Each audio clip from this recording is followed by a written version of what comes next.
7h31, estamos de volta aqui Manhã no Ar com a segunda parte da entrevista com o candidato à Prefeitura de Manaus, Henrique Oliveira, pelo Partido Solidariedade. Como eu prometi, eu vou começar então as perguntas dessa segunda parte da entrevista com o Dante Graça, do portal acritica.com. Dante. Bom dia, Dani. Bom dia, candidato. Bom dia, Dante. O senhor elencou aí nesse primeiro bloco várias dificuldades, a questão da crise, dificuldade de arrecadação, medidas impopulares que o governo do qual o senhor faz parte teve que tomar. Então, nesse cenário tão negativo, de certa forma, por que o senhor quer ser candidato a prefeito nesse momento tão difícil para ser gestor público, como o senhor está colocando? É para dar o pontapé inicial numa nova vida para o Manauara, né? Se a gente for avaliar nesses anos todos que tivemos prefeitos, 3 mandatos do Alfredo Nascimento, vai somando comigo aqui, 3 mandatos, 12 anos, mais um mandato do Serafim Correia, são 16 anos, mais 2 mandatos do Arthur Neto, 8 anos, dão 24 anos. 24 anos e você vai no centro da cidade hoje, se você for no centro da cidade, que recebe em média 60 mil pessoas por dia ali transitando, indo dos bairros para o centro, não tem um banheiro público. Isso é um absurdo. Eu tiro a minha candidatura e consigo colocar aqui do lado o Henrique, candidato, vereador, deputado federal, vice-governador, e me coloco como o pai do João, o pai da Natália, da Eduarda, da Gabriela, do Henrique Filho, da Valentina, avô do Renzo.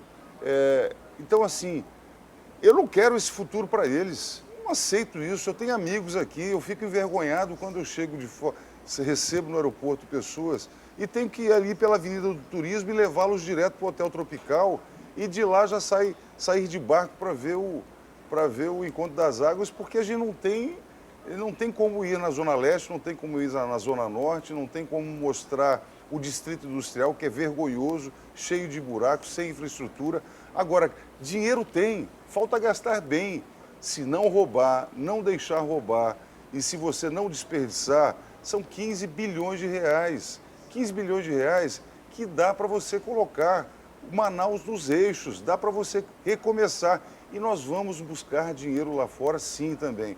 A gente fala muito da questão ecológica, da floresta em pé. A floresta é maravilhosa, mas os nossos mananciais de água, os nossos igarapés, eles estão totalmente poluídos. Se nós não tomarmos uma decisão nesse momento, buscando organismos internacionais para investirem aqui e trazerem um saneamento básico definitivo para a nossa cidade, nós vamos estar poluindo a nossa principal riqueza, que é o Rio Negro e o Rio Amazonas.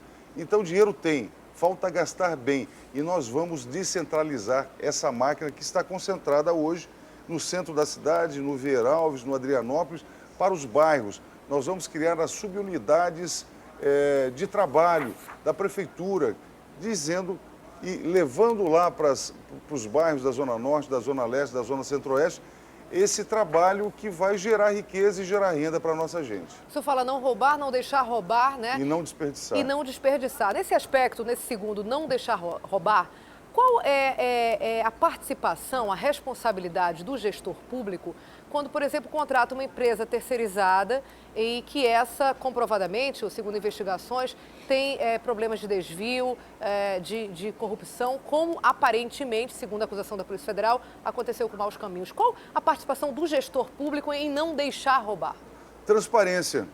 A transparência e a Controladoria Geral do município, que será criada e que será fortalecida através de mecanismos que não deixem que as pessoas criem dificuldades para vender facilidades. O que a gente vê hoje, além da corrupção nas licitações, das licitações direcionadas, a gente vê muitos funcionários, muitos servidores que se utilizam do seu cargo, do carimbador lá, que só carimba. A gente vê o prefeito Arthur dizendo que existe uma desburocratização enorme, que você tira o alvará no mesmo dia.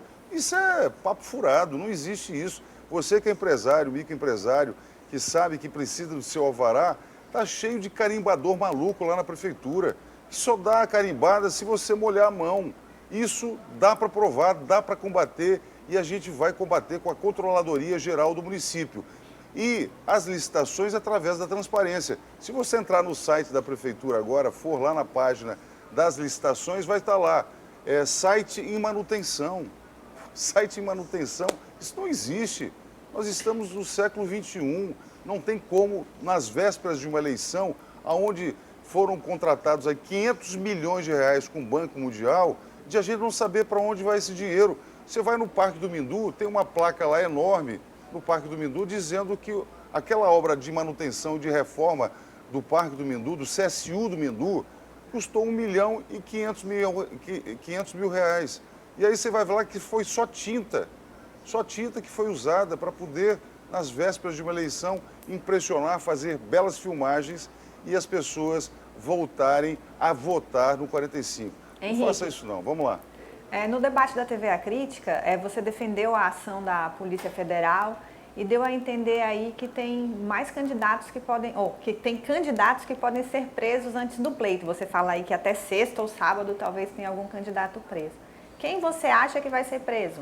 Não, o que eu falei foi o seguinte, olha, parabenizei, o candidato Arthur estava lá falando, esbravejando sobre mãos limpas e sobre maus caminhos e como se não tivesse nada a ver com as empresas, né? Um dos candidatos apresentou inclusive que existia um contrato de uma das pessoas que foram presas com a Prefeitura Municipal de Manaus. E eu parabenizei e volto a parabenizar e digo até o seguinte, o Marcelo Ramos tem um irmão que é da Polícia Federal, o irmão dele é da Polícia Federal. E às vezes eu fico perguntando para ele, Marcelo, será que o teu irmão não te deu uma dica aí de que você está muito mal acompanhado?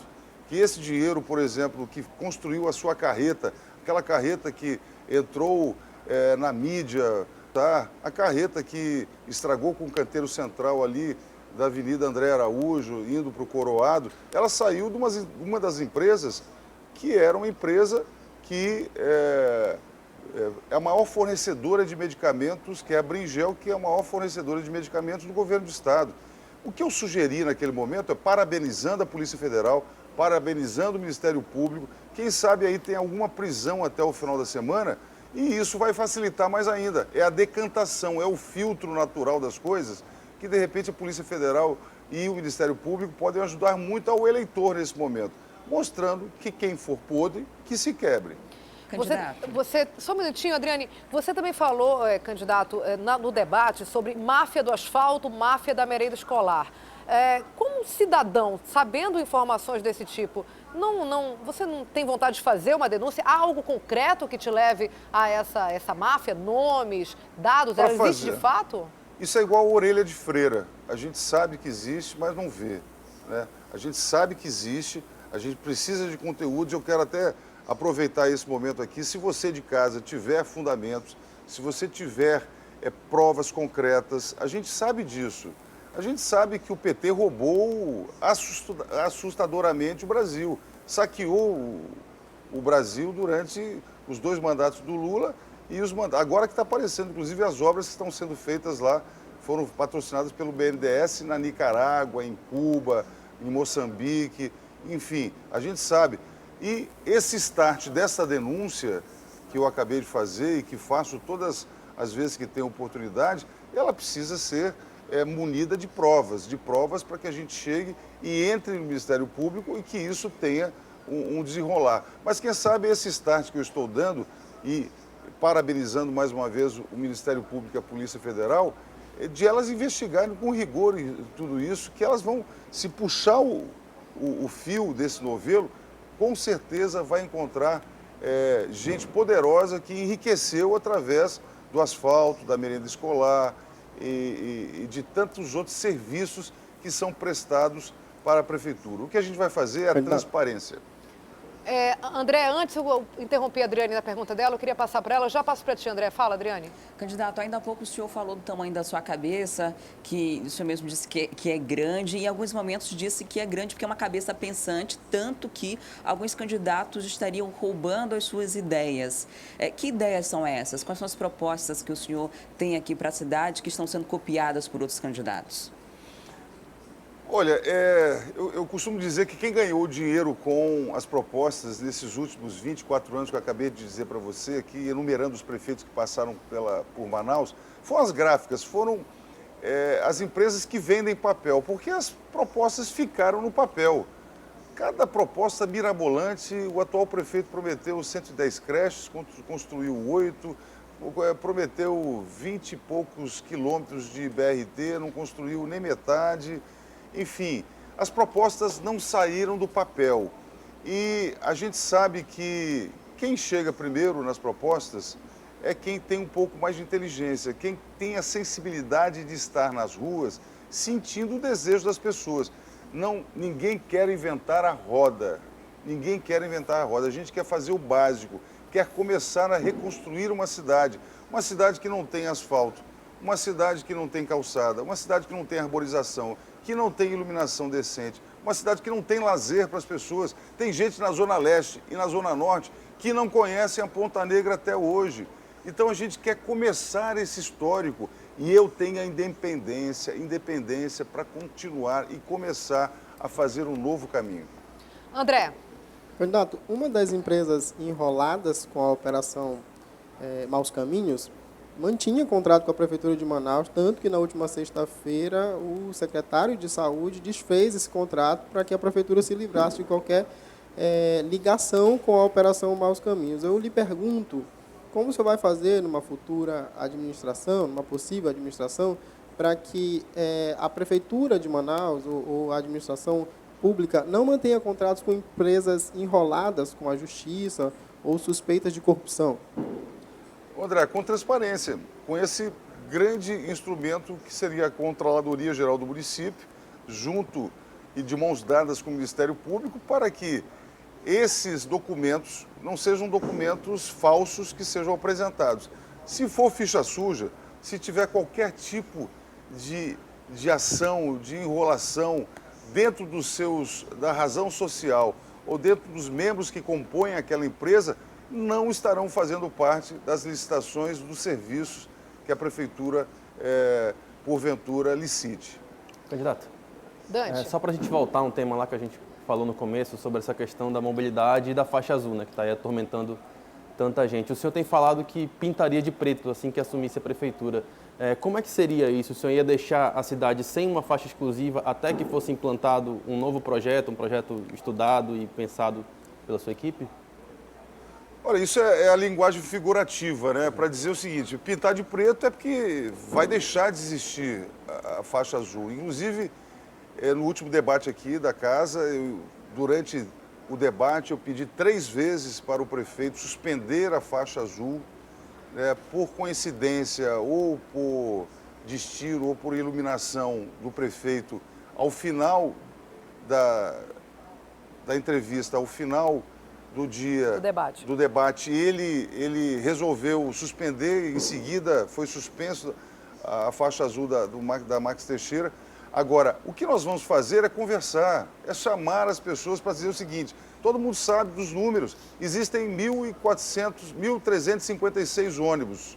Esses são os ônibus que estão efetivamente circulando em Manaus, 100 deles apenas com as portas do lado esquerdo, o restante do lado direito. Tem 2 soluções, que é mais uma linguagem figurativa. Ou nós abrimos essas portas de todos os ônibus do lado esquerdo, ou nós renovamos a frota para que ela possa andar do lado esquerdo. E aí sim ter um corredor exclusivo. Agora eu acredito, Henrique Oliveira, e conversando com as pessoas, ouvindo as pessoas, sendo democrático, ouvindo o povo, de que o melhor corredor é do lado direito.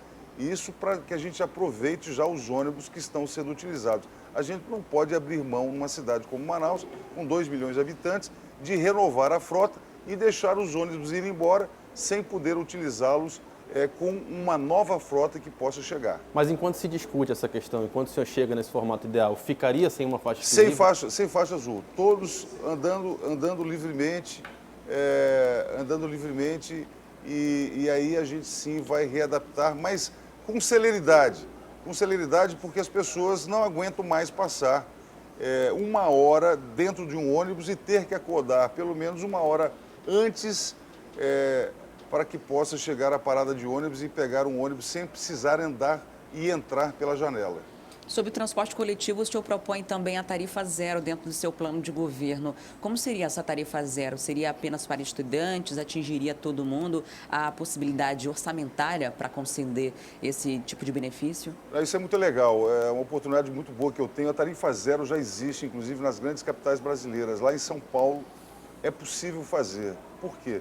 Porque o Arthur gastou com propaganda política, com propaganda dele, de uma cidade virtual que não existe, 250 milhões de reais. O custo anual da meia passagem, da passagem do tarifa zero, ela é de 50 milhões de reais. Então dá para fazer sim.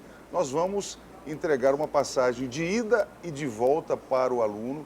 Ele vai poder ir e voltar da sua escola.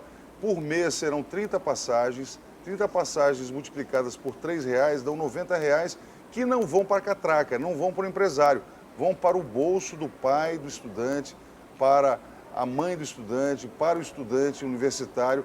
Agora, tem que ter alguns critérios. Os critérios serão de acordo com a faixa salarial daquela família. Se a família tiver até, hoje um exemplo, receber até R$1.500, ela terá direito a esse benefício. Dá para fazer sim, e é importantíssimo porque esse dinheiro, Adriane, ele vai para a mercearia, ele vai para a farmácia, ele vai para o açougue, ele vai para a compra. De repente, se tiverem 3 alunos dentro de casa, são R$270 de economia. Dá para ir até para a compra de um consórcio, de uma motocicleta. Então, dá para fazer. É não roubar, não deixar roubar e não desperdiçar.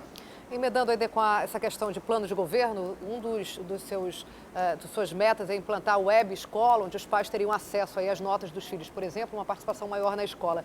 Não seria mais fácil, mais ágil e com melhor resultado incentivar essa participação dos pais indo até a escola, a qualificação dos professores, com trabalhos extra-sala de aula e uma integração da comunidade dentro da escola? Daniela, é engraçado esse negócio, é até cômico, né? Eu passo pelas ruas, quando a criançada está lendo esse web escola, as propostas que a gente passa, aí ela fala, Henrique, pelo amor de Deus, acaba com esse negócio de web escola. Por quê? Não, porque meu pai vai saber que eu estou gazetando e tal. Então, assim, essa graça do adolescente, ela precisa ser corrigida. A gente sabe que criança, adolescente, principalmente o adolescente, ele precisa estar na escola, ele precisa ter atrativos para estar na escola. E isso mexe muito com a questão da segurança pública. Se as crianças não estiverem na escola, elas estão sendo criadas pela rua. E se a gente não souber que os pais têm um envolvimento, se os pais estão vivendo fraternalmente dentro daquela família, que não estão sendo atingidos pelo desemprego, pelas drogas, que não estão sendo violentadas sexualmente, a gente cria uma nova sociedade e não é impossível, sabe por quê? Porque são 4 mandatos. Se a gente pegar uma criancinha hoje que acabou de nascer, se der a vacinação, se der a alimentação, se der a pré-escola, a creche, a alfabetização, colocá-la no ensino fundamental, acompanhá-la em casa, através do web escola na escola, vendo as suas notas, acompanhando a sua família, um contexto geral dessa criança, com 16 anos nós estaremos vendo essa criança que foi cuidada pela cidade, que foi cuidada pelos prefeitos, ingressando na universidade. É desse jeito que a gente diminui a questão das incidências de segurança pública, que a gente melhora muito a segurança pública. A prefeitura pode melhorar a segurança pública com a questão dos abrigos, das iluminações públicas, da pavimentação das ruas, para que as viaturas cheguem até o seu destino nas suas chamadas, mas cuidando, neste recomeço, cuidando da área social. E o Web Escola é importantíssimo para isso. Nós temos tempo para mais uma curta pergunta ainda nesse tempo da televisão. Quem faz? Eu tenho uma pergunta. Diga, Aruana. No seu programa de governo, o senhor fala que vai fazer uma ampla discussão, caso eleito, com a população, para priorizar quais os problemas que serão resolvidos. Mas eu queria saber, nesse sentimento aí que o senhor disse que tem já nas ruas, nesse contato com a população, qual que é hoje o principal problema de Manaus? O principal problema de Manaus hoje não é a questão da segurança, não é a questão da mobilidade urbana, não é a questão do transporte, são importantíssimos esses, mas é a falta de oportunidade. O que as pessoas estão sentindo hoje é o seguinte, é a falta do dinheiro no bolso. As pessoas estão vendendo o almoço para comprar janta. As pessoas querem ver agora a proposta dos candidatos para saber assim, Henrique, o que a prefeitura vai ajudar as pessoas a pagarem a sua conta de luz? Como é que a prefeitura vai ajudar a criar oportunidades, criar renda para que essas pessoas consigam chegar no final do mês e dar um sorriso? As pessoas estão muito tristes, a gente chega para falar com as pessoas, o comércio quebrado, as pessoas desempregadas. Não tem um político que tenha coragem, como eu tenho, de andar nas ruas e ainda receber um sorriso das pessoas. Mas é com angústia no coração, porque eu queria fazer muito mais. A gente vai combater o desemprego, a gente vai combater, a prefeitura vai ser um grande catalisador de oportunidades, através da descentralização das prestações de serviço. Nós terminamos, então, assim, a entrevista para você que acompanha a gente pela TV A Crítica Record. A gente agradece muitíssimo a sua companhia. Convida para você continuar na programação da Record. Agora tem Fala Brasil, né, o Jornal Nacional da TV Record. E a gente continua a entrevista, mais 15 minutos pelo menos, com o candidato à Prefeitura de Manaus, Henrique Oliveira, pelo Partido Solidariedade, os meus colegas dos jornais, do portal e da rádio também entrevistando no A Crítica Play, que é o aplicativo da Rede Caldeirado de Comunicação. Se você não baixou, baixe gratuitamente aí no seu tablet ou no seu smartphone. E também pelo canal 188 da NET, o A Crítica Mais. A gente, então, encerra aqui na televisão e convida para você continuar com a gente pela internet e pela NET. Até mais.